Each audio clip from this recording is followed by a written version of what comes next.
I no longer have a best friend, and I kind of don't want one.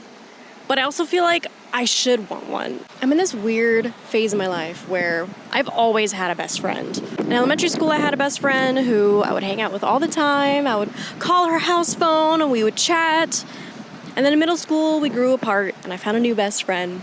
And I stayed best friends with her until I was around 28 years old, until we had kind of a blow up, which was incredibly painful. I feel like people don't talk about enough how friendship breakups are just as painful as romantic breakups. And so that really sucked. But I also feel so much more peaceful on the other side of that. Like, as hard as it is to say, it felt like the right decision to no longer be her friend for multiple reasons. I felt like I was being very disrespected for a long time. We also had a different lifestyle. We had different hobbies. As the years went on, we kind of became not as compatible as friends, which sucked because when we were together, we would laugh at anything. Like, we would hang out and just talk about nothing and everything, and we would just laugh at everything. Like, we would just vibe. But at the same time, despite how painful that was and despite how close we were for years, I feel so much more peaceful on the other side of that friendship. Like, in my gut, I knew that was the right decision, and we kind of needed a blow up in order to facilitate not really talking anymore. You know, we were on a trip together in Europe, in Paris, and there were a bunch of ways where I felt like she was disrespecting me, and I probably should have communicated that more clearly to her, how I was feeling, but I didn't feel safe or comfortable bringing that up to her because of how I've seen her handle communications like this in the past. So I then started acting passive-aggressively towards her during the trip, and it kind of all blew up and came to a head at the end of the trip where I said something that really hurt her.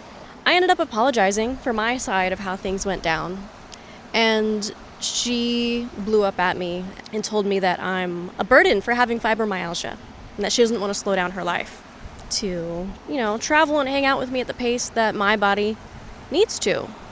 And on one level, that's totally fair. Not everyone needs to live the lifestyle that my body requires. And if someone doesn't want to move at my pace, that's totally fine. They don't have to be my friend. But the way it all went down was incredibly painful.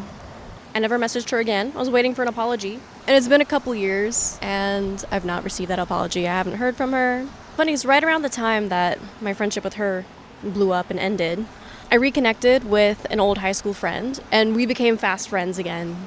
And she was kind of like, I thought she was going to be my new best friend, because I've always had a best friend. And I was like, oh, the universe is giving me this person who actually wants to respond to my long audio messages. That was one thing about my best friend that I had since middle school.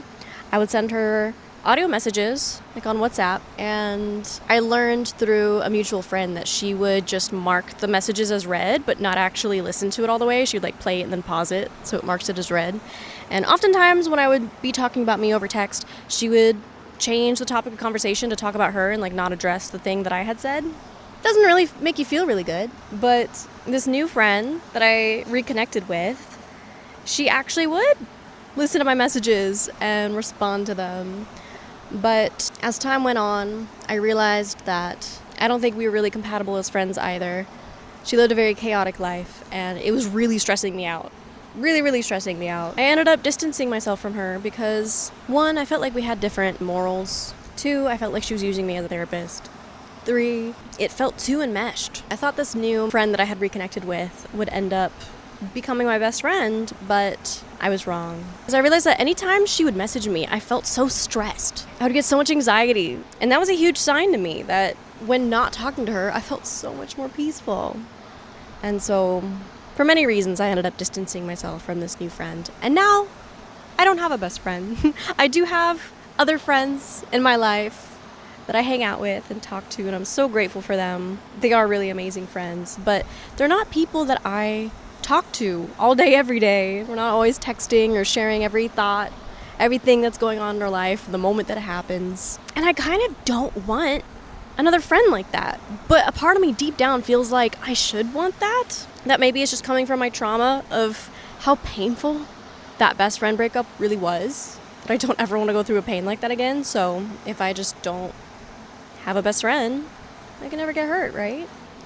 But I also think there's more to it than that. I don't think it's just fear. I don't really know what everyone's definition is of what a best friend is, but To me, it's someone that you talk to every day, that you text all day, every day for the most part. You share every thought of yours with. Like, you have to process your thoughts through this person. And it's just, you're so enmeshed, you know? And I don't think I really want that in a friend ever again. Like, it feels too anxiously attached. It feels too much. It feels too enmeshed. And just the thought of it just gives me this, like, toxic feeling in my body. Like, it feels like radioactive. Right in my, like, solar plexus area in my stomach. This is how I feel when I think about being that enmeshed with anybody ever again, where you text them all day, every day, you're always hanging out with them, they're your plus one for everything, outside of my boyfriend, of course. Of course, I do have a best friend in my boyfriend, and I'm so grateful for that. I love him very much, and, you know, we talk all day, every day, we live together. So, like, I guess I still do have that dynamic with somebody, but with him, it feels peaceful. It feels nice. It feels right. We feel aligned. Our lifestyles are completely aligned. So I guess what I'm talking about is I wish that I had that in a deep female friendship. Because being best friends with your boyfriend, while it's lovely and beautiful, it's different than having a best female friend. And maybe it's possible to have that same type of dynamic and that same feeling that I have, that peace that I have with my boyfriend, and how our lifestyles align and our morals align, and we can have all of these conversations and it not feel toxic and radioactive in my solar plexus. Maybe that's possible. But I feel like any time that I've met a friend where we instantly just, like, click and connect, it ends up not being good in the long term. And same thing with dating. Anytime I've ever met anyone where I feel that immediate spark, that immediate connection, that immediate just electricity between us, whether it's a friend or a dating situation, it never works out in the end. It always ends up being someone who is, like, there to trigger me, or just has these, like, massive misalignments that end up creating chaos in my life. And so it's hard for me that when I do meet someone that I feel this, like, immediate connection with, I almost also feel repelled from them at the same time because of this experience that I've had. And so, I don't know, maybe the solution is the connection that I have with my boyfriend has been a very slow burn connection. We didn't have that immediate, like, love at first sight when we first met each other. It felt very calm and peaceful and just like, oh, here's a cool person that I get to know, and we just slowly got to know each other and fell in love, and the rest is history.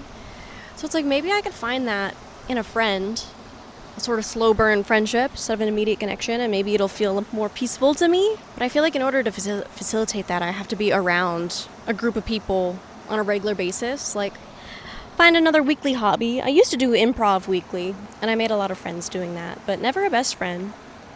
But maybe that's the type of dynamic or scenario that I need to be in order to facilitate a slow burn friendship, and maybe I'll find a best friend that way that I actually feel comfortable with. But the issue is I don't want to become so enmeshed with anyone ever again. Like, I felt like I had to filter every single thought of mine through my best friend, or else it didn't exist. Like, I couldn't have a thought if it wasn't being processed through her. And, you know, I get the sense that she got really annoyed by that. I think she's an Aquarius moon. Aquarius moons don't like that.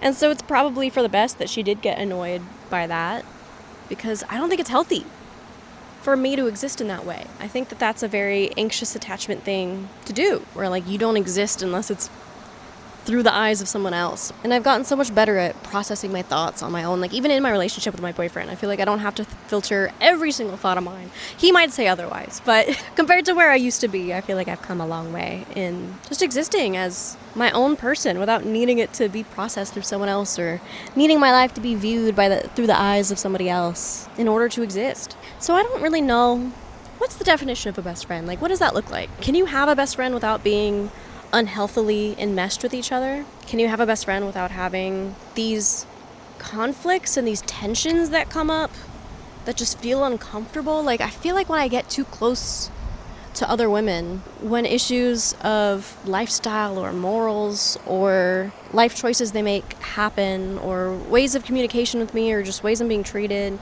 like, there's always something that ends up creating this, like, tension in my stomach that feels uncomfortable. And when I imagine being close with another female friend like that, I just feel that tension in my stomach. Like, it's almost impossible to be friends with someone without having those moments of tension come up, which, I mean, that's just human life, right? Like, relationships, even romantic relationships, inevitably come with some kind of tension at some point. And part of life is growing through that, communicating through it, learning through it. And I just find it so much easier to communicate in a romantic relationship than I do in my friendships for some reason. Because in a romantic relationship, like, you have this pact that you're committed to each other, you're bonded. You can bring up anytime you feel like tension or issues arise and know that they're not just gonna like leave and be like, okay, never mind, I'm done then. As long as you have like a good, healthy relationship. But with friendships, you don't have that deep commitment to each other because everyone has multiple friends. And if you don't like this friend, you can kind of fade away from them and become closer to this other person. And I guess I have this fear that if I ever voice those concerns, that they're just gonna dip. And if that happens, that means that they're not my person. So like, I don't need to really fear that because the right person will stick around through those conversations. It's just, I've had conversations like this in the past, like with that friend who I reconnected with and I thought was gonna become my best friend. I have had conversations like that with her, and she always became more distant after that. That's kind of been my experience throughout life, honestly, is when I do have those conversations with friends, they become more distant.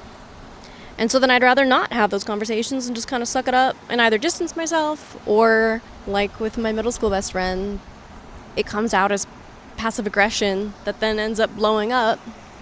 And then the friendship's over, and it sucks. I do feel sad. Like, I say that I feel peaceful on the other side, and most of me does, but recently, the reason I've been inspired to film this video is I've been feeling more sadness about that situation.